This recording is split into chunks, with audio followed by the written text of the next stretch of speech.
بسم الله الرحمن الرحيم إن الحمد لله نحمده ونستعينه ونستغفره ونعوذ بالله من شرور أنفسنا وسيئات أعمالنا من يهده الله فلا مضل له ومن يضلل فلا هادي له وأشهد أن لا إله إلا الله وحده لا شريك له وأشهد أن محمدا عبده ورسوله يا أيها الناس اتقوا ربكم الذي خلقكم من نفس واحدة وخلق منها زوجها وبث منهما رجالا كثيرا ونساء واتقوا الله الذي تساءلون به والأرحام إن الله كان عليكم رقيبا يا أيها الذين آمنوا اتقوا الله حق تقاته ولا تموتن إلا وأنتم مسلمون يا أيها الذين آمنوا اتقوا الله وقولوا قولا سديدا يصلح لكم أعمالكم ويغفر لكم ذنوبكم ومن يطع الله ورسوله فقد فاز فوزا عظيما أما بعد அல்லாஹ்வை போற்றி புகழ்ந்து அல்லாஹ்வுடைய இறுதி இறைத்தூதர் முஹம்மது ரசூலுல்லாஹ் ஸல்லல்லாஹு அலைஹி வஸல்லம் அவர்களின் மீதும் அவர்களின் குடும்பத்தார்கள், உறவினர்கள், தோழர்கள், மனைவிமார்கள் அவர்களின் வாழ்க்கை வழிமுறையை இறுதி நாள் வரைக்கும் அதன் தூய வடிவில் பின்பற்றி வாழக்கூடிய அத்துணை நல்லடியார்களின் மீதும் குறிப்பாக அல்லாஹ் விதியாக்கி இருக்கிற ஜும்ஆவுடைய வணக்கத்தை குறித்த நேரத்தில் நிறைவேற்ற வேண்டும் என்பதற்காக இந்த இறை இல்லத்தில் ஒன்றுகுலும் இருக்கிற நம் அனைவரின் மீதும் ஏக இறைவனின் வற்றாத பேரருளும் பெரும் கருணையும் பாவ மன்னிப்பும் என்றென்றும் நிலவட்டுமாக என்று பிரார்த்தித்து எனது ஜும்ஆவின் உரையை ஆரம்பம் செய்கிறேன். கண்ணியத்திற்குரிய அல்லாஹ்வின் அடியார்களே, சகோதர சகோதரிகளே, அல்லாஹ் ரப்புல் ஆலமீன் இந்த மனித சமூகத்திற்கு ஏராளமான அருட்கொடைகளை, நிஅமத்துகளை வழங்கி இருக்கிறார். இப்படி நிறைய அருட்கொடைகளை வழங்குகிற இறைவன் அவனுடைய பண்புகளிலே பிரதான பண்பாக அவன் குறிப்பிடுகிற ஒரு பண்பு அர் ரஹ்மான் என்கிற பண்பு. அளவற்ற அருளாளன். அவன் போன்று அருள் செய்வதற்கு இந்த பிரபஞ்சத்திலே, அண்ட சராசரத்திலே யாருமே இல்லை என்கிற அளவிற்கு மிகப்பெரிய அருளாளன். அந்த அருளாளன் நான் என்ன காரணத்திற்காக ரஹ்மானாக இருக்கிறேன் என்பதை அல்லாஹ் சொல்லுகின்ற பொழுது, நான் இந்த நிஅமத்துகளை எல்லாம் உங்களுக்கு செய்திருக்கிறேன், உடல் ஆரோக்கியத்தை வழங்கியிருக்கிறேன், செல்வத்தை வழங்கியிருக்கிறேன், நிறைய தன்மைகளை அல்லாஹ் ரப்புல் ஆலமீன் குறிப்பிடாமல் தான் ஏன் ரஹ்மான் என்பதை அல்லாஹ் சொல்லுகிற பொழுது, அர் ரஹ்மான் அல்லமல் குர்ஆன், நான் ரஹ்மானாக இருக்கிறேன், காரணம் என்ன தெரியுமா, நான் உங்களுக்கு குர்ஆனை கற்றுக் கொடுத்தேன். ஹலகல் இன்சான், உங்களை நான் படைத்தேன், மனிதர்களை படைத்தேன். அல்லமஹுல் பயான், அவர்களுக்கு பேசுகிற ஆற்றலை கற்றுக் கொடுத்தேன், அதனால் நான் ரஹ்மானாக இருக்கிறேன் என்று தான் ரஹ்மானாக இருப்பதற்குரிய காரணம் உங்களுக்கு கல்வியை நான் கொடுத்தது. இந்த உலகத்திலே அன்பார்ந்த சகோதரர்களே, முதல் ஆசிரியராக அல்லாஹ் ரப்புல் ஆலமீன் தான் இருக்கிறார். அந்த கல்வி பணி எங்கே தொடங்கியது? அது சொர்க்கத்திலே வைத்து தொடங்கப்பட்ட கல்வி. அல்லாஹ் முதல் மனிதரான ஆதம் அலைஹிஸ்ஸலாம் அவர்களை படைத்தவுடன் அல்லாஹ் ரப்புல் ஆலமீன் மற்ற வளங்களை எல்லாம் ஆதமிற்கு அல்லாஹ் கொடுப்பதற்கு முன்பாக அல்லாஹ் என்ன செய்கிறான்? அல்லம ஆதமல் அஸ்மாஅ குல்லஹா, அனைத்து பொருட்களின் பெயரையும் அல்லாஹ் ஆதமிற்கு கற்றுக் கொடுத்தான். அப்ப கல்வி கற்றுக் கொடுப்பது அது அல்லாஹ்வினுடைய மிக பிரதானமான பணிகளிலே ஒரு பணி. அல்லாஹ் மனித சமூகத்திற்கு வழங்குகிற அருள்களிலேயே மிக பிரதானமான ஒரு அருள் அது. அந்த அருளினுடைய மகத்துவத்தை உணராமல் கல்வியை நாம் அணுகிக் கொண்டிருக்கிறோம். ஒரு மனிதனை பக்குவப்படுத்த வேண்டும் என்றால், ஒரு மனிதனை செம்மைப்படுத்த வேண்டும் என்றால், உயர்ந்த இடத்திலே கொண்டு போய் ஒரு மனிதனை வைக்க வேண்டுமா, அல்லாஹ் ஒரு உடற்பலத்தை அதெல்லாம் செய்ய மாட்டான். அல்லாஹ் கல்வியை கற்றுக் கொடுப்பான். நபி மூசாவை செம்மைப்படுத்த வேண்டும், ஹிதுர் என்கிற மனிதரிடத்திலே அனுப்பி அல்லாஹ் கல்வி சொன்னான். மனித சமூகத்திற்கு கல்வி வேண்டும். அல்லாஹ் ஜிப்ரீல் அலைஹிஸ்ஸலாம் அவர்களை மனித உருவத்திலே வரவைத்து நபியோடு முட்டி சேர்த்து ஜிப்ரீல் அலைஹிஸ்ஸலாம் மனித உருவத்திலே அமர்ந்து சொல்லுகிறார்கள், ஈமான் என்றால் என்ன, இஸ்லாம் என்றால் என்ன, இஹ்சான் என்றால் என்ன, மறுமையினுடைய அடையாளங்கள் என்ன. அவர் திரும்பி செல்லுகிற பொழுது நபித்தோழர்களுக்கு தெரியவில்லை. வந்து போகிறவர் யார் தெரியுமா? ஜிப்ரீல் வந்தார்கள் உங்களுக்கு கல்வி கற்றுக் கொடுப்பதற்காக. நீங்கள் ஒட்டுமொத்தமாக எடுத்து பார்த்தால் அல்லாஹ் ரப்பல் ஆலமீன் மனித சமூகத்திற்கு அருள் செய்ய நாடுகிற பொழுதெல்லாம் அவர்களை கல்வியாளர்களாக உருவாக்க வேண்டும் என்பதிலேயே அல்லாஹ் ரப்பல் ஆலமீன் கவனம் செலுத்தி இருக்கிறான் என்பதை வரலாற்றை படிக்கிற பொழுது நமக்கு விளங்குகிறது. அன்பார்ந்த சகோதரர்களே, இன்றைக்கு இந்த முஸ்லிம் சமூகம் கல்வியை இரண்டாக பிரித்து பார்க்கிறார்கள். ஒன்று மார்க்க கல்வி, இன்னொன்று உலக கல்வி. ரெண்டுமே ஒரு கல்விதான் என்று நிறைய உரைகள் நிகழ்த்தப்பட்டிருந்தாலும், அதாவது 7 வருடம் 5 வருடம் என்று ஒரு மதரசாவிலே போய் தங்கி அங்கே பாடம் படித்துவிட்டு ஒரு ஆலிம் அந்த பட்டத்தோடு வெளியே வருகிற கல்வி என்று ஒரு கல்வி. இன்னொன்று 10வது படிச்சு 11வது படிச்சு 12வது படித்து அதற்கு பிறகு கல்லூரியிலே சேர்ந்து ஏதாவது ஒரு டிகிரி வாங்குகிற ஒரு கல்வி என்று 2 கல்வி இருக்கிறது. இந்த 2 கல்வியிலே மார்க்க கல்வி இருக்கிறது அல்லவா, மதரசாவில் போய் 5 வருடமோ 7 வருடமோ அல்லது அதை தாண்டிய வருடங்களோ தங்கி படித்துவிட்டு பட்டம் பெறுகிற இந்த கல்வி, இது ஒரு உயர்ந்த கல்வி. இந்த கல்வியின் மீது விரோதிகளுக்கு, எதிரிகளுக்கு ஒரு மிகப்பெரிய கண் இருக்கிறது. உத்தரப்பிரதேசத்திலே அலகாபாத் உயர் நீதிமன்றம் ஒரு தீர்ப்பு ஒன்றை மார்ச் 22ஆம் தேதி, கடந்த மார்ச் 22ல கொடுக்கிறார். என்ன வழக்கு அது? ஒரு பெட்டிஷன் போடுறாரு.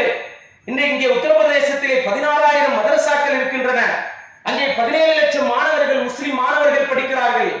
படிக்கிற மாணவர்கள் அங்கே வெறுமனே இந்த மார்க்கம் சார்ந்த படிப்பு மாத்திரம் படிச்சுட்டு வெளியில வர்றாங்க.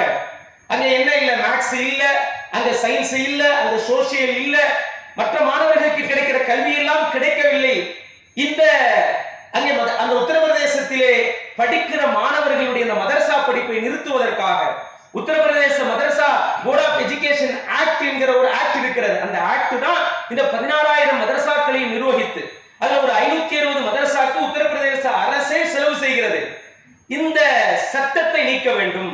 அந்த 16,000 மதரசாவிலே படிக்கிற 17 லட்சம் மாணவர்களையும் அப்படியே ஸ்கூலுக்கு ஷிஃப்ட் பண்ணி அவர்களை எல்லா மாணவர்களுக்கும் கிடைக்கிற கல்வி அங்கே கிடைக்க செய்ய வேண்டும் என்று ஒரு வழக்கு ஒன்றை போடுகிறார்.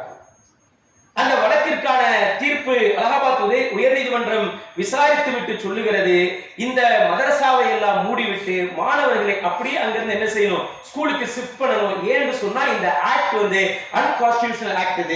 இது சட்டத்திற்கு புறம்பானது. இது செக்யூலரிசத்திற்கு, அதாவது மதச்சார்பற்ற ஒரு நாட்டிலே இப்படி மாணவர்கள் மதரசாவிலே தங்கி படிக்கிற முறை இந்தியாவினுடைய மதச்சார்பின்மைக்கு எதிராக இருக்கிறது என்று அந்த உயர் நீதிமன்றம், அலகாபாத் உயர் நீதிமன்றம் தீர்ப்பு வழங்குகிறது. அங்க படிக்கிற அந்த 17 லட்சம் மாணவர்களும் யாருன்னா எல்லாரும் பெரிய பெரிய செல்வம் படைத்தவர்கள் அல்ல, எல்லாரும் ஏழை வீட்டு பிள்ளைகள், எல்லாருமே அடுத்த வேளை சோத்துக்கு திண்டாடக்கூடியவர்கள். போய் பிள்ளைய மதரசால விட்டா அது மார்க்கத்தையும் படிக்கும், அதற்கு சாப்பாடும் கிடைக்கும், ஏதோ படிச்சுட்டு வெளியே வருவார்கள் என்கிற எண்ணத்தோடு அங்க போய் விட்டாங்க. உடனே இங்க இருக்கக்கூடியவர்கள் எல்லோரும் அந்த மதரசாவிலே பணிபுரிகிற ஆசிரியர்களுக்கு ஊதியம் நிறுத்தப்படுகிறது, எல்லாம் பிரச்சனை வந்துடும். நேரா உச்ச நீதிமன்றத்திற்கு வழக்கு போகிறது. உச்ச நீதிமன்றத்திற்கு போனால் அங்க என்ன செய்கிறார்கள், சந்திரசூட் தலைமையிலான அந்த நீதிபதிகளுடைய அமர்வு இந்த வழக்கை விசாரித்து, இது நீங்க அன்கான்ஸ்டிடியூஷனல், இது சட்டத்திற்கு புறம்பானது என்று சொல்லுகிறீர்கள். இது சட்டத்திற்கு புறம்பானதுக்கு இதுல ஒண்ணுமே இல்லை. ஏன்னா காலம் தொட்டு எல்லோரும் என்ன செய்யறாங்க, இஸ்லாத்திலே மாத்திரம் இப்படியான ஒரு படிப்பல்ல, இந்துக்களிலே வேத பாடசாலைகள் இருக்கிறது, அங்கே வேதங்களை கற்றுக் கொடுப்பார்கள். இங்கே கிறிஸ்தவ பாடசாலைகள் இருக்கிறது, அங்கே பைபிளை கற்றுக் கொடுப்பார்கள். இப்படி ஒவ்வொரு சமூகத்திற்கென்று தனித்தனி பள்ளிக்கூடங்கள் இருந்து கொண்டிருக்கிறது, அவர்கள் மதம் சார்ந்து. இப்ப நீங்க நீக்கிறதா இருந்தா எல்லாத்தையும் நீக்கிடுவோம், அது என்ன மதரசாவை மாத்திரம் நீக்குவது என்று சொல்லி இந்த வழக்குக்கு என்ன செஞ்சாங்க, ஒரு ஸ்டேவை போட்டு அந்த சட்டம் உத்தரப்பிரதேச மதரசா போர்ட் ஆஃப் எஜுகேஷன் ஆக்ட் சட்டத்திற்கு புறம்பானது என்கிற அந்த ஒரு வழக்கை சந்திரசூட் தலைமையிலான அந்த அமர்வு என்ன செய்யறது, ஒரு ஸ்டேவை போட்டு அந்த தடை செஞ்சது செல்லாது, இந்த வழக்கை ஜூலைல விசாரிப்போம், ஜூலையினுடைய முதல் 2வது வாரங்களிலே விசாரிப்போம் என்று இதை தள்ளி போட்டிருக்காங்க. என்ன சொல்றாங்கன்னா, இந்த மதரசாவின் மீது இவர்களுக்கு ஒரு பார்வை எப்பொழுதும் இருந்து கொண்டே இருக்கிறது. இவர்கள் ஃபண்டமெண்டலிஸ்டை உருவாக்குகிறார்கள், அடிப்படைவாதத்தை இவர்கள் உருவாக்குகிறார்கள். இவர்கள் சட்டத்திற்கு புறம்பானதை ஏதோ செய்யறாங்க மதரசாக்குள்ள,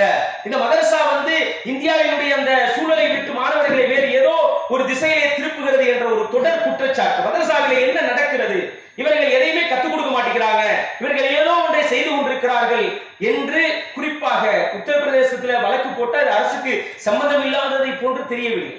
ஏன்னா அந்த யோகி ஆதித்யநாத்தினுடைய அந்த தலைமையில் இருக்கிற அந்த அரசு தொடர்ந்து முஸ்லிம்களின் மீது ஏதாவது ஒன்றை செய்து கொண்டேதான் இருக்கிறார்கள்.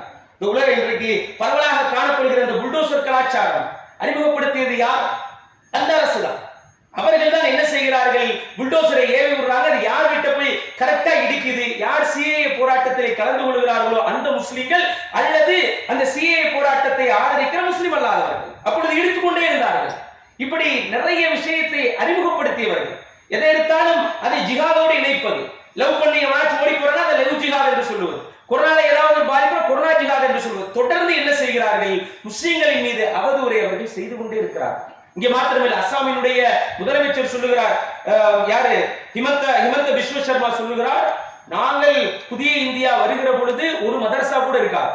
புதிய இந்தியாவில் நாங்கள் என்ன செய்வோம், இந்த மதரசாக்களை எல்லாம் இல்லாத புதிய இந்தியா தான் எங்களுடைய இலக்கு என்று அஸ்ஸாமினுடைய முதல்வர் சொல்லி அவர் அங்க மதரசாக்களை மூடிக்கொண்டிருக்கிறார். அன்பார்ந்த சகோதரர்களே, இவர்கள் சொல்லுவது உண்மைதான்.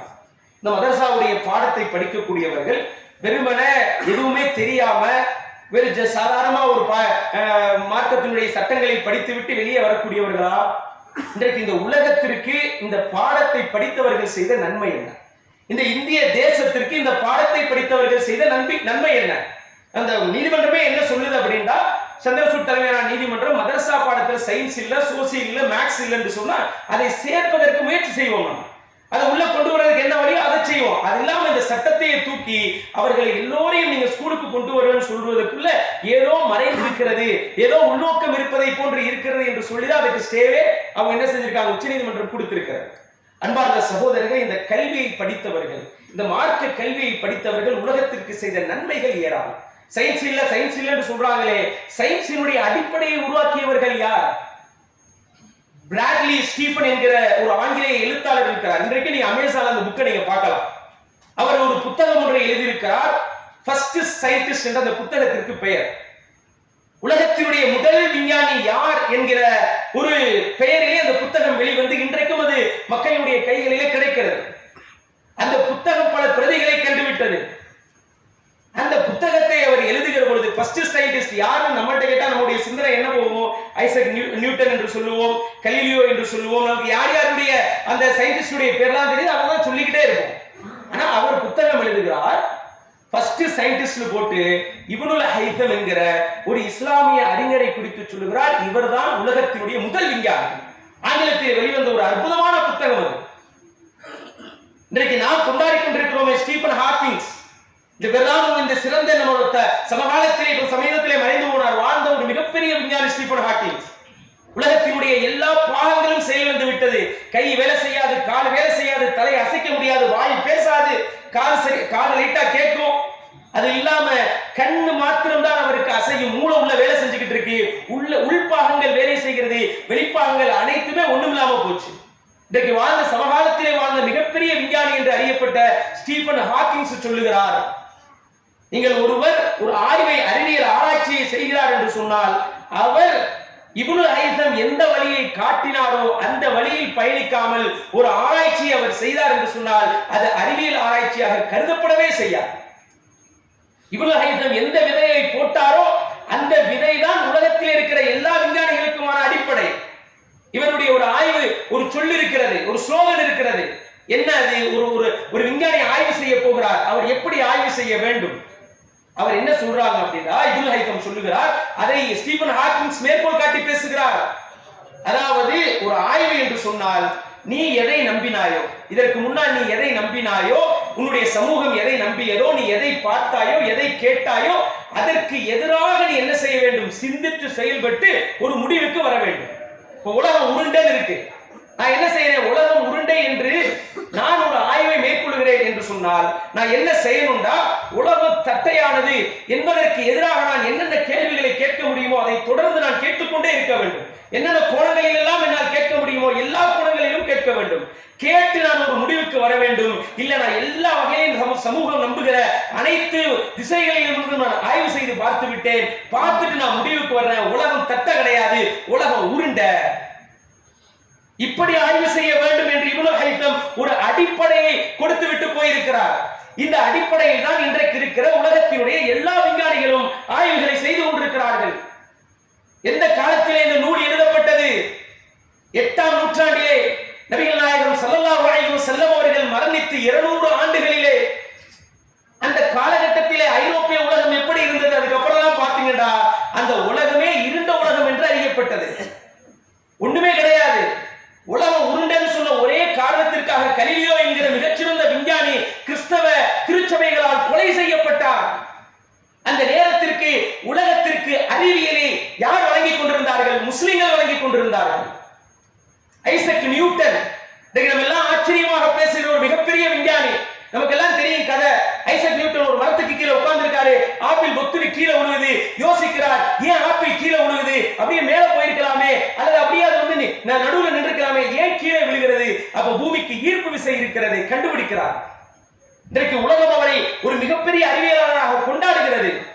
தலை சிறந்தவர்களுடைய 100 பட்டியலை வெளியிட்ட பொழுது அல்லாஹ்வுடைய தூதருக்கு பிறகு 2வது இடத்தை, இயேசுநாதருக்கு முன்னால் உள்ள இடத்தை தி 100 நூலை எழுதியவர் ஐசக் நியூட்டனுக்கு தான் கொடுத்தார். அந்த அளவிற்கு மனித சமூகத்திலே மிகப்பெரிய தாக்கத்தை ஏற்படுத்தியவர். அவர் சொல்லுகிறார், இன்றைக்கு நான் அறிவியல் உலகத்தை எப்படி பார்க்கிறேன் தெரியுமா? அரேபியர்களுடைய தோள்களின் மீது ஏறின்று நான் பார்க்கிறேன். அவங்க என்ன போட்டு வச்சிருக்காங்க அதுக்கு மேலதான் என்னால் பார்க்க முடிந்தது என்று யார் சொல்லுகிறார்? ஐசக் நியூட்டன் சொல்லுகிறார். அன்பார்ந்த சகோதரர்களை, நாம் பார்க்கிறோம் இந்த உலகத்திற்கு முஸ்லிம் சமூகம் செய்த ஏராளமான நன்மைகளை. இன்றைக்கு கணிதம், மதரசா பாடத்துல கணிதம் இல்ல என்ற ஒரு மிகப்பெரிய குற்றச்சாட்டு. உங்களுக்கு மேக்ஸே தெரியாது. மேக்ஸ்ல அறிவியல் உலகத்திலே, கணித உலகத்திலே மிகப்பெரிய தாக்கத்தை இந்த இஸ்லாமிய சமூகம் தான் ஏற்படுத்தி இருக்கிறது. இவங்களை இந்த படிப்பெல்லாம் எது படிக்க வச்சுச்சுன்னா இந்த மார்க்க படிப்பு தான். இப்னுல் ஹைத்தமே இன்னும் பல முஸ்லிம் விஞ்ஞானிகளை குர்ஆனும் ஹதீஸும் தான் அந்த ஆய்வின் பக்கம் திருப்பியது. 8ஆம் நூற்றாண்டிலே எழுதப்பட்ட ஒரு புத்தகம் தான் கிதாபுல் முக்தார் ஃபி ஹிசாபில் ஜபரி வல் முகாவலா என்கிற ஒரு புத்தகம். அந்த புத்தகத்துக்கு பேரே என்ன அப்படின்னு கேட்டா, தேர்ந்தெடுக்கப்பட்ட புத்தகம். எதற்காக? ஃபி ஹிசாபில் ஜபரி வல் முகாவலா, அது அல்ஜீப்ரா கணக்கு சம்பந்தமான புத்தகம் என்று 8ஆம் நூற்றாண்டிலே எழுதப்பட்டிருக்கிறது. இன்றைக்கு வரைக்கும் பிரிண்ட் செய்யப்பட்டு கொண்டிருக்கிறது. இங்க அதை தமிழ்ல வந்துருச்சான்னு தெரியல, ஆங்கிலத்தில் இருக்கிறது, இங்க அரபி மொழியில இருக்கிறது. இன்றைக்கும் அந்த புக்கு நமக்கு கூகுள்ல தேடினா கிடைக்கும். 8ஆம் நூற்றாண்டிலே எழுதப்பட்டது. அந்த புக்குக்கு அவர் வச்சிருக்கிற பேரே பாருங்க, அல் ஜபர். அல் ஜபர் என்று சொன்னா இன்னைக்கு கணிதத்தினுடைய அடிப்படையாக இருக்கிற அல்ஜீப்ரா என்கிற அந்த ஒரு முறையை இந்த உலகத்திற்கு அறிமுகப்படுத்தியவர்களே முஸ்லிம்கள் தான். அந்த கணிதத்தை என்னன்னா அல்லுங்கிற வேர்டு இங்கிலீஷ்ல எங்க அல்ஜீப்ரான்னு சொல்றோமே, அந்த அல் எங்க இருந்து வந்துச்சு? அல் ஜபர் என்பதனுடைய ஒரு அது அப்படியே லேசா மாறிதான் இன்னைக்கு அல்ஜீப்ரா என்று இருக்கிறது. காலை கூட சகோதரர் நாசர் போன் அடிச்சு கேட்டாங்க, இந்த அல்லுன்னு வருது, அந்த அல்லுக்கு என்னப்பா அர்த்தம் அப்படின்னு கேட்கிறாங்க. நமக்கே தெரியாது அல்லுக்கு அர்த்தம் என்ன. அல்லுங்கிறது நமக்கு சார்ந்த வேர்டு கிடையாது, அது பியூர் அரபிக். அது நான் சொன்னேன் அல்லுன்னா தங்க, எப்படி இங்கிலீஷ்ல த பாய்னு போற மாதிரி, த பெண்ணுன்னு போற மாதிரி அரபிக்ல என்ன வருது? அல் என்கிற வார்த்தை வரும். கணிதத்தை இந்த உலகத்திற்கு அறிமுகப்படுத்தியவர்கள். அன்பார்ந்த சகோதரர்களே, கணிதம் இல்லாமல் மார்க்கமே இல்லையே. ஒரு வாரிசுரிமை சட்டம் இருக்கிறது. வாரிசுரிமை சட்டத்திலே ஒரு தந்தை இறந்து விட்டால் சொத்து இருக்கிறது, அம்மாக்கு மனைவிக்கு எவ்வளோ, அம்மாக்கு எவ்வளோ, பிள்ளைங்களுக்கு எவ்வளோ, இதை அளவிட வேண்டும் என்றால் கணிதம் இல்லாமல் எப்படி? மார்க்கத்தை படித்தவர்களை விட கணிதத்தில் யார் ஷார்ப்பாக இருக்க முடியும்? ஜகாத் கொடுக்க முடியுமா கணிதம் இல்லாமல்? என்னிடத்தில் 50 லட்சம் ரூபாய் பணம் இருக்கிறது, இவ்வளவு நகை இருக்கிறது, இதற்கு எப்படி நான் கணக்கிட்டு ஜகாத்து கொடுப்பது? நேராக மார்க்கறிஞர் இடத்திலே ஓடி வருவோம். அவர் கணக்கு போட்டு சொல்லுவார். கணக்கிற்கு மார்க்கத்திலே என்ன பஞ்சம் இருக்கிறது? இங்கே கணக்கு இல்ல, சயின்ஸ் இல்லை என்று நம்மை பார்த்து குற்றம் சொல்லி நம்முடைய மதரசா பாடத்தை மூட வேண்டும் என்கிற ஒரு மிகப்பெரிய எண்ணத்தோடு இன்றைக்கு இருக்கிற முஸ்லிம் விரோதிகள் செயல்பட்டுக் கொண்டிருக்கிறார்கள். அன்பார்ந்த சகோதரர்களே, இன்றைக்கு சந்திரயான் போன்ற விஞ்ஞானிகளை மேல அனுப்புறானே, மேல இன்னைக்கு போய் பல டெக்னாலஜி வந்துருச்சு. வந்ததுக்கு பிறகு இன்றைக்கு மேல போய் நிலால எப்படி அதை இறக்கணும், எப்படி அதை செயல்படுத்தணும், நிறைய டெக்னாலஜி இன்றைய காலத்திலே வந்து விட்டது. இன்னைக்கு நீங்க சிம்பிளா நம்ம பார்க்கிற விஷயம், ஒவ்வொரு பள்ளியாசல்லையுமே வந்து இன்னைக்கு என்னன்னா இந்த கிபிலா எல்லா பள்ளியிலும் நேரா இருக்கு. நீங்க உள்ள வரீங்க, நம்ம பள்ளியில இப்படி கிராஸா இருக்குதா? இன்னைக்கு நம்ம பார்த்தா கூகுள்ல உள்ள போய் பார்த்தீங்கன்னு சொன்னீங்கன்னா கிபிலா அப்படின்னு அடிச்சுட்டா என்ன டைரக்ஷன்ல இருக்கு நச்சுன்னு தெரிஞ்சிடும். இன்னைக்கு ஒரு 30 வருஷத்துக்கு முன்னாடி, ஒரு 50 வருஷத்துக்கு முன்னாடி எப்படி தெரியும் கிபிலா எப்படி அமைச்சாங்க? வெறுமன சூரியன் மேற்குல இருக்குது, அப்படியே அமைச்சு விட்டா என்ன செய்யும்? கிபிலா இந்த பக்கம் இருக்கு, அவர் இந்த பக்கம் வந்துருவார், ரெண்டுமே மேற்கு தான். ரெண்டுமே மேற்காத்தான் இருக்கும். கிபிலா அங்கிட்டு இருக்கு, இவர் என்ன செய்வாரு, இங்கிட்டு நின்று தொழுது கொண்டிருப்பார். கிபிலாவை முன்னோக்குங்கள் என்கிற அந்த ஒற்றை வசனம் எவ்வளவு பெரிய கல்வியை உலகத்திற்கு கொடுத்து தெரியுமா? எனக்கு நாங்க படிக்கிற காலத்துல அதெல்லாம் பாடமா இல்ல. கிபிலாவை அமைக்கிறது எப்படி, ஒரு அஜர்த்து படிச்சுட்டு வெளியில வராங்க சொல்லிடுவாங்க, அஜர் பள்ளியாசை கட்ட போறோம், கிபிலாவை அமைங்கன்னு சொல்லிடுவாங்க. அந்த அஜரத்திற்கு தெரிஞ்சிருக்கணும், அது ஒரு கல்வியாக சொல்லப்பட்டிருந்தது. அப்படியே உலகத்தை அப்படியே நீங்க படிங்க. பூமத்திய ரேகனா என்ன, அச்சரேகனா என்ன, தீர்க்க ரேகனா என்ன, நீ எங்க இருக்கிற, கிபிலா எங்க இருக்கிறது, ஒரு அஜரத்தை பழையவர்கள் ஆக செய்வார்கள். அப்படியே உட்கார்ந்து வெட்ட வெளியிலே உட்கார்ந்து கொண்டு எந்த விதமான உபகரணமும் இல்லாமல் இங்கிட்டுதான் கிபிலா இருக்கிறது என்று சொல்ல முடிகிறது என்று சொன்னால் இது கல்வி இல்லையா? இதே டெக்னாலஜியில சந்திரயானிலே போய் நிலாவிலே போய் விக்ரம் லேண்டரை இறக்குவதற்கு பயன்படுத்தப்பட்டது. எந்த கல்வியிலே அறிவில்லை என்று சொல்லுகிறீர்கள்? இந்த உலகத்திற்கு அறிவின் ஞானத்தை சொல்லிக் கொடுத்த குர்ஆனும் ஹதீஸும் சொல்லிக் கொடுக்காத கல்வியா இன்றைக்கு இவர்கள் சொல்லிக் கொடுத்து விட போகிறார்கள்? டிஎன்ஏ டெஸ்ட் மிக பிரபலியமாக பேசப்படுகிறது. ஒரு மகனுக்கு தந்தை யார், இந்த பிள்ளைக்கு இவர் தான் அப்பாவா கண்டுபிடிக்கிறதுக்கு ஆக அக்யூரேட்டான ஒரு டெஸ்ட் இருக்கிறது என்று சொன்னால் அது டிஎன்ஏ டெஸ்ட். இதுவெல்லாம் இன்றைக்கு கல்வியாக கற்றுக் கொடுக்கப்பட்டது. சஹீஹுல் புகாரியினுடைய 7000 சஹீஹுல் புகாரியில் இடம்பெறுகிற செய்தி. அல்லாஹ்வுடைய தூதருக்கு ஒரு மிகப்பெரிய கவலை. என்ன கவலைன்னா, நபிகளாருடைய வளர்ப்பு மகனான ஸெய்த், அவரை பார்த்தா எப்படி இருப்பாங்கன்னா வெள்ளை வெளேர் இருப்பாங்க. அரபியில அவங்களை பத்தி விரிவுரைகளில் எழுதுகிறார்கள் அபியபுல் குத்துன் அப்படின்னு சொல்லி. அதாவது இவர்கள் பார்க்கிறதுக்கு எப்படி இருப்பாங்க, இதை விட காட்டனை விட பஞ்சை விட மிக வெள்ளை வெளேர் இருப்பாங்க. இந்த வகையில் பார்த்தா ஸெய்த் உசாமா ரலியல்லாஹு அன்ஹு யார், அவங்களுடைய மகன் ஸெய்துடைய மகன் உசாமா பார்க்கறதுக்கு கண்ணங்கரேன்னு இருப்பாங்க. இரண்டையும் பார்த்தா என்ன செய்யாது, அத்தா மாய மாதிரியே தெரியாது. ஒரு ஆள் பார்த்தா வெள்ள வெள்ளேன்னு, அத்தாவை பார்த்தா, மகனை பார்த்தா கண்ணங்கரேன். ஒரு முறை ஆயிஷா ரலியல்லாஹு அன்ஹா உடைய வீட்டுக்கு அல்லாஹ்வுடைய தூதர் வராங்க, சிரிச்சுக்கிட்டே வர்றாங்க. ஆயிஷா சொல்றாங்க, நபிகளாருடைய முகத்திலே நாங்கள் அந்த மகிழ்ச்சியினுடைய ரேகைகளை பார்த்தேன். வந்துவிட்டு அல்லாஹ்வுடைய தூதர் சொல்றாங்க ஒரு செய்தி. என்ன செய்தின்னா, உசாமா ஸெய்த் அத்தாவும் மகனும் லேசா ஒரு டாக்கங்க மதீனாவிலே பழகிறது, விமர்சனமாக இல்லை ஒரு பேச்சு. பார்த்தா ரெண்டு பேரும் அத்தா மாய மாதிரியே தெரியல. அப்படியே ஒரு சின்ன கமெண்ட் சொல்றது கஷ்டமா தானே இருக்கும். என்னடா நான் பெத்த பிள்ளையை பார்த்து என் பிள்ளைல என் பிள்ளை மாதிரியே தெரியலன்னு சொல்வது ஒரு அவமான சொல்லுதான் அது. அது அல்லாஹ்வுடைய தூதர் அந்த ஸெய்தை ரொம்ப நேசிச்சாங்க. அது உங்களுக்கு ரொம்ப கஷ்டமாவும் இருந்துச்சு. இது எப்படி நிரூபிக்கிறது தெரியவே தெரியல. அல்லாஹ் ஒரு முறை அந்த இருவரும் படுத்திருக்கிறார்கள். உசாமா பக்கத்துல ஸெய்திலே அவங்க படுத்திருக்காங்க, உசாமா அவங்க படுத்திருக்காங்க. ரெண்டு பேருடைய முகம் மூடி இருக்கிறது, இருவருடைய கால் வெளியே தெரிகிறது. பெட்ஷீட்ல ஃபுல்லா மூடி பாதம் மட்டும் வெளியில தெரியுது. சஹீஹுல் புகாரியிலே வருகிற செய்தி. பால் தெரிஞ்சா ஒரு காலை பார்த்தா வெள்ள வெள்ளையான்னு இருக்குது, ஒரு காலை பார்த்தா கண்ணங்கரேன்னு இருக்குது, ரெண்டு வேற வேறையா இருக்கிறது. அந்த நேரத்திலே முஸஸ்ஸிஜ் முத்லிஜி என்பவர் வருகிறார். அவர் யாருண்டா, அப்படி அந்த இந்த உடல் உறுப்புகளை பார்த்து அப்படியே அந்த இதை கண்டுபிடிக்கக்கூடியவர். இவருக்கு தான் பிள்ளை, இவர் தான் அத்தா அப்படின்னு கண்டுபிடிக்கக்கூடியவர். ரொம்ப டேலண்டான அவர் வருகிறார். வந்து பார்த்தால் இரண்டு கால்களும் அப்படியே வெளியே தெரிகிறது. ஒரு கால் கருப்பு, ஒரு கால் வெள்ளை. ரெண்டையும் பார்த்து விட்டு சற்றும் தாமதிக்காமல் சொன்னார், இன்ன ஹாதிஹில் அக்தாம பஅதுஹா மின் பஅதின், இந்த ஒரு கால் இன்னொரு காலிலிருந்து வந்தது, சந்தேகமே கிடையாது என்று முஸஸ்ஸிஜ் முத்லிஜி சொன்னவுடன் அல்லாஹ்வுடைய தூதர் ஸல்லல்லாஹு அலைஹி வஸல்லம் அவர்கள் மகிழ்ச்சியோடு வீட்டிற்குள்ளே வந்தார்கள். அதனுடைய ரேகைகளை நாங்கள் பார்த்தோம் என்று ஆயிஷா ரலியல்லாஹு அன்ஹா சொல்கிற செய்தி புகாரிலே இருக்கிறது. இதெல்லாம் கல்வி இல்லையா? இந்த கல்விகள் எல்லாம் இன்றைக்கு மறந்து ஒண்ணுமில்லாம போச்சு. அன்றைக்கெல்லாம் இதை ஒரு மிகப்பெரிய கல்வியாக வைத்திருந்தார்கள். இஸ்லாம் அதை கற்றுக் கொடுத்தது. இந்த இன்னைக்கு வாஸ்கோ ட காமா பத்தி எல்லாம் பெருமையா பேசுறோம் சகோதரர்களே. வாஸ்கோ ட காமா என்ன செய்யறாரு, இங்க வர்றாரு, இந்தியாவுக்கு கடல் வழியாக எல்லாத்தையும் கண்டுபிடிச்சு வந்தாரு. நேரா என்ன தென்னாப்பிரிக்காவினுடைய நன்னம்பிக்கை முனையிலிருந்து அப்படியே கிளம்பி டிராவல் பண்ணி கடல் வழியாக கோழிக்கோடுல இறங்கினாரு. இந்தியாவிற்கான கடல் வழியை கண்டுபிடித்தவர் உலகமே அவரை கொண்டாடுகிறது.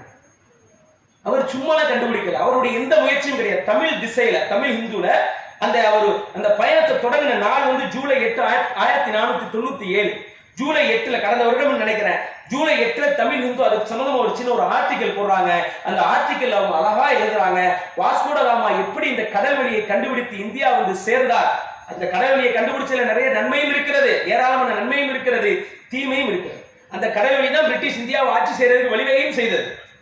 இருந்தாலும் அந்த கடல் வழியை கண்டுபிடித்தது இந்தியாவினுடைய பெயரை உலகம் முழுவதும் கொண்டு போச்சு. எப்படி அந்த வழியை கண்டுபிடித்தார்? அந்த கட்டுரையை எழுதுறாங்க, அவருக்கு ஒரு மிகப்பெரிய ஒரு திறமையான ஒரு கென்ய மாலுமி, அவர் தான் இந்த வழியை சொல்லிக் கொடுத்தார். இந்திய பெருங்கடலினுடைய அனைத்து அறிவுகளையும் கரைத்து குடித்தவர் அஹ்மத் இப்னு மஜீத் என்று சொல்லக்கூடியவருடைய துணையை பெற்று அவருடைய வழிகாட்டுதலிலே வாசகோடாமா கடல் வழியாக பயணம் செய்து இந்தியா வந்தார். நன்னம்பிக்கை முனையிலிருந்து கிளம்பி கோழிக்கோட்டினுடைய கள்ளிக்கோட்டை வழியாக அப்படியே இந்தியாவுக்குள்ள நுழைந்தார் என்கிற ஒரு மிகப்பெரிய செய்தியிலே முஸ்லிம்களுடைய பெயர் மறைக்கப்பட்டு விட்டது.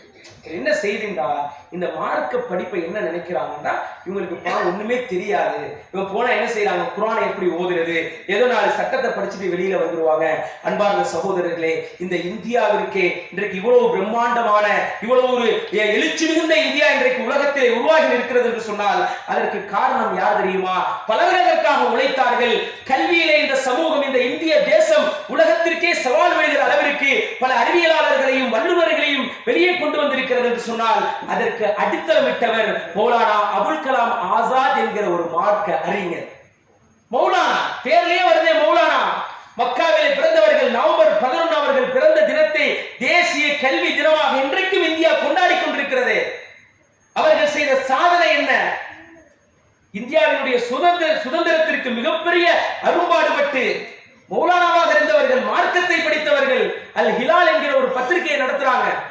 அன்றைய காலகட்டத்திலேயே 11,000 பிரதிகள் அந்த பத்திரிகை வெளிவருகிற பொழுதெல்லாம் விற்றுக் கொண்டிருக்கும். 200 பத்திரிகை விற்கிறதே பெருசு. சுதந்திர வேட்கையோடு அந்த பத்திரிகை வெளியே வந்து கொண்டிருந்தது. இந்தியா சுதந்திரம் அடைகிறது. பிரிட்டிஷ்காரன் கசக்கி சக்கையா துப்பிட்டு போயிட்டான் இந்தியாவை. இந்தியர்களை எல்லாம் படிக்க விடாமல் இன்றைய இந்த பக்கம் பார்த்தா என்னது, சனாதானிகள் படிக்கிறதுக்கு நாங்க தான் தகுதியானவர்கள், வேறு யாரும் படிக்க கூடாது என்கிற ஒரு பிரச்சனையோடு சுதந்திர இந்தியா பாகிஸ்தான் பிரிஞ்சு போயிருச்சு. என்ன செய்யறது, இந்தியாவை எப்படி கட்டமைப்பது, கல்வியிலே இந்த சமூகத்தை எப்படி உயர்த்துவது? நேரு போன்ற பெரும் பெரும் தலைவர்கள் எல்லாம் அமர்ந்து உட்கார்ந்து சிந்தித்து யாரை இந்தியாவினுடைய கல்வி அமைச்சராக, முதல் கல்வி அமைச்சராக போடுவது என்கிற பேச்சு வருகிற பொழுது அதை அனைவரும் ஒருமனதாக தேர்வு செய்தது மௌலானா அபுல் கலாம் ஆசாத். இந்த மார்க்கத்தை படித்தவர்களே சும்மா நடிச்சுட்டு போயிடாங்க, மார்க்கத்தை படிக்கிற ஆள்லாம் அப்படி 5 வேளை தொழுவாங்க, உட்கார்ந்து நின்று போயிடுவாங்க என்று சாதாரணமாக எண்ணி விடாதீர்கள். இந்த சமூகம் இன்றைக்கு அவர்களை எப்படி உருவாக்கி விட்டிருக்கிறது. அஜர்த்த அதை தாண்டி நீங்க பேசிடாதீங்க. 12,000 ரூபாய் சம்பளத்தை வாங்கிங்களா, 11,000 ரூபாய் சம்பளத்தை வாங்கிங்களா, ரமலான்ல போனஸ் வாங்கிங்களா, கைவிடக்க வாங்கிங்களா, போய்கிட்டே இருங்க. அதை தாண்டி உங்களுக்கு என்ன பிரச்சனை? மௌலானா அபுல் கலாம் ஆசாத்தை தேர்ந்தெடுத்தார்கள்.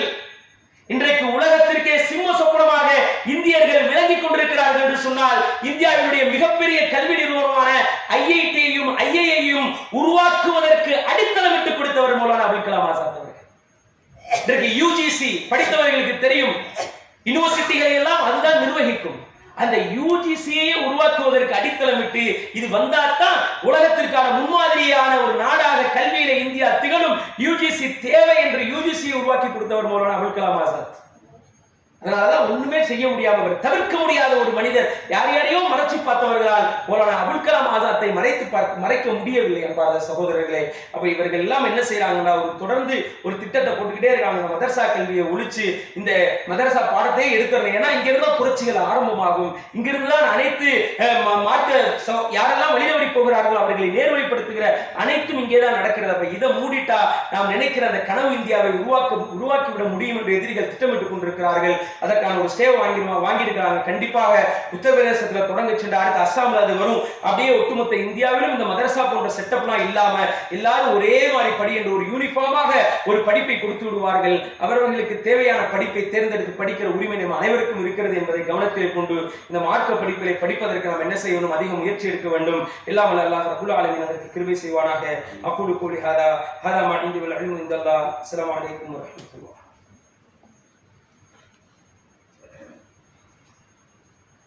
إن الحمد لله نحمده ونستعينه ونستغفره ونعوذ بالله من شرور أنفسنا وسيئات أعمالنا من يهده الله فلا مضل له ومن يضلل فلا هادي له وأشهد أن لا إله إلا الله وحده لا شريك له وأشهد أن محمدا عبده ورسوله أما بعد. கணியத்திற்குரிய அல்லாஹ்வின் அடியார்களே, சகோதர சகோதரிகளே, தன்னுடைய பிள்ளையை எதிர்காலத்திலே அவர்கள் மார்க்க அறிஞர்களாக, ஆலிம்களாக உருவாக்க வேண்டும் என்கிற எண்ணம் தற்போது வெகுவாக நம்முடைய சமூக மக்களிடத்திலே குறைந்து வருவதை பார்க்கிறோம். இதனுடைய தாக்கம் எங்கே தெரிகிறது? பல இடங்களிலே பார்க்கிறோம், ஜும்மாவுடைய உரைகள் நிகழ்த்துவதற்கு மிம்பர் படியிலே ஏறுவதற்கு மார்க்கம் படித்த நபர்கள் மிக மிக குறைவாக ஆகிவிட்டார்கள்.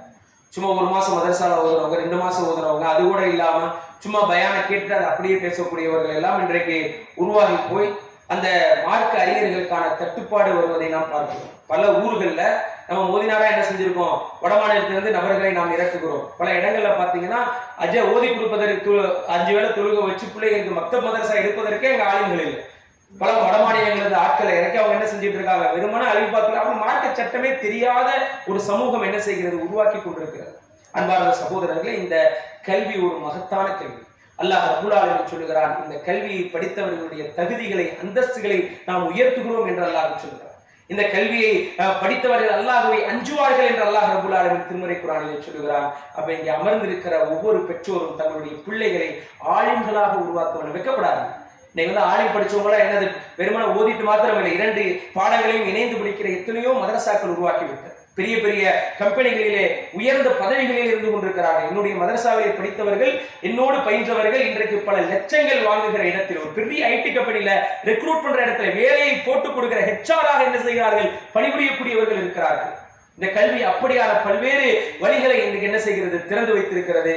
நீங்கள் உங்களுடைய மனசுல நியத்து வைங்க, என்னுடைய பிள்ளையை குறைந்தபட்சம் நான் என்ன செய்ய ஒரு ஆலிமாக உருவாக்குவேன், அது கூட முடியலையா மத்த மதரசாவாக்காச்சும் நான் கரெக்டா அனுப்புவேன் என்கிற ஒரு இடத்திற்கு நாம் அவசியமாக என்ன செய்ய வேண்டும், வர வேண்டும். அந்த அடிப்படை